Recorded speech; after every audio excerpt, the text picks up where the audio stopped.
All right, let's look at finding some higher order derivatives, which just means finding the second or third derivative of a function. So only one way to get there is start with the first derivative. So I'm going to go ahead and I have my function here. And the nice thing with a polynomial is each derivative is actually going to get, our answer gets shorter. So first derivative, I'm going to take the 5 down. That's going to be negative 5x to the fourth plus 6x squared plus 8x plus 8.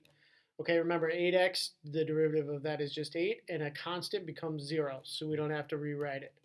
Okay, now notice when you want to take the second derivative, you got to note it by these two little primes here. So this means now I'm going to be taking the second derivative, so I just take the first derivative and do it again. Same process, negative 20x cubed plus 12x plus 8. And now I'm done with this one. And now I'm going to take my third derivative, and as you can see, my answer keeps getting easier, right? Now I'm going to have negative 60x squared plus 12, and my 8 goes away because that's now my constant. All right, and now we have the third derivative of this function. All right, let's look at a different case where we have the chain rule here.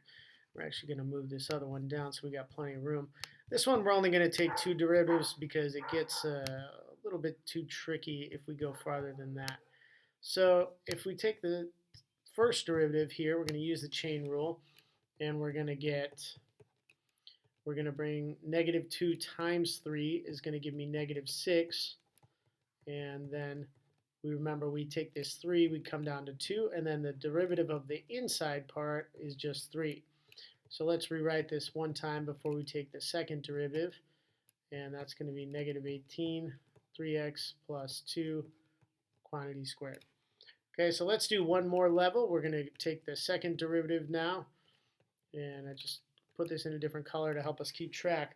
So now we're going to do the same exact process, but we're going to have negative 18 times 2 is going to give us negative 36, and then we have 3x plus 2, and that is multiplied by 3. And so we can go ahead and simplify this a little bit. We're going to have negative 108 times 3x plus 2. Well, actually, you could keep going here, right?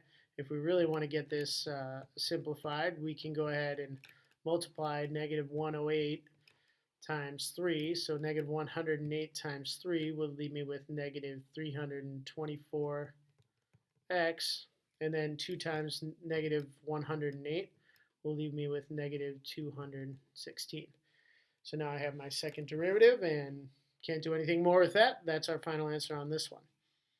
Okay, let's do one more case here, and this is going to get a little interesting because we're going to have the product rule. So you know we got u and v here, and well, let's see what happens. So first thing I'm going to do is, well, actually I'm going to write my u prime, even though this one's not too tricky, but I'm going to write my u prime over here and v prime, which is negative sine of x, so that we can find our first derivative. So u prime v, we're going to have 8x cubed times v, which is just cosine of x, plus u, which is 2x to the fourth, times v prime, which is negative sine of x. Okay, so there's not a lot of simplifying to be done here, but what I would really do here is I would just put that negative in front because it's going to be easier to think of it with it in front to do the next part. Okay, so now what do I got to do now? Well, to get the second derivative, it's going to get a little bit trickier, and that's going to be that here's my u and here's my v for the first part, and then I have u and v for the second part. Okay, so my u prime here is going to be 24x squared, and v prime here is going to be negative sine of x, and then over here I'm going to have my u prime is going to be negative 8x cubed, and my v prime is going to be cosine of x. All right, so let's get into this one. So now we kind of have a double product rule here to get our second derivative. So If we do this, we're going to have u prime 24x squared times cosine of x plus 8x cubed u.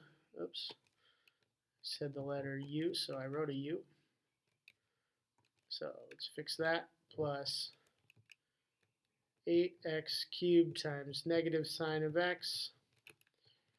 And now we have our second product rule over here. So that's going to be, normally it would be plus, but because of the minus u, so this is going to be, or sorry, actually are going to go with, yeah, we'll still have a minus. It'll be negative u prime v, which is negative 8x cubed times sine of x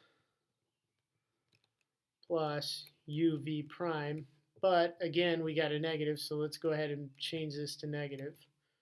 Is going to be negative 2x to the fourth times cosine of x. And now we want to see, like, can we combine anything, right? So let's just rewrite this one more time. And I'm going to go ahead and I'm going to just distribute these negatives so we can really look at it. And we have minus 8x cubed, minus 8x cubed sine of x. We have minus 8x cubed sine of x minus 8x cubed sine of x 2 times, right? So that's going to combine. And then we have minus 2x to the fourth cosine of x. Okay, so let's start by combining the minus 8x cubed. So since they're both minus 8x cubed, it's just minus 16x cubed sine of x. And then I'm going to have, I can actually write this in parentheses. I'm going to say plus, and I'm going to say 24x squared minus 2x to the fourth. Now I can't combine those two because they have different exponents, but they're both multiplied by cosine of x. So if I just write them in parentheses times cosine of x, that combines the 24x squared cosine of x minus 2x to the fourth cosine of x. Okay, and there's not anything more really you could simplify with this one, so we would be done with this one.